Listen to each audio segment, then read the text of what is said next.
K-pop girl group? Ako? Talaga po? Mag-audition po ako? Kailan po? Ngayon din. As we speak, ongoing yung audition sa baba. Nak, mamaya din yung exam mo, di ba? May problema ba? Ma'am, conflict lang po sa schedule. Ay, ano ba naman to? Sayang naman, Jenny. Nandito ka na eh. Di ba matagal mo na itong pinapangarap, itong chance na to? Paano po yung exam ko, Papsi?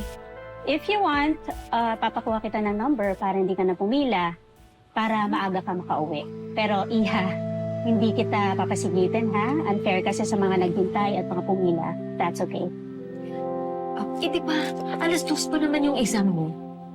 May oras pa, pwedeng-pwede. Sige na. Papsi. Nak, kung anong desisyon mo, sige. Susuportahan kita. Sige po, ma'am. Mag-audition po ako. Great.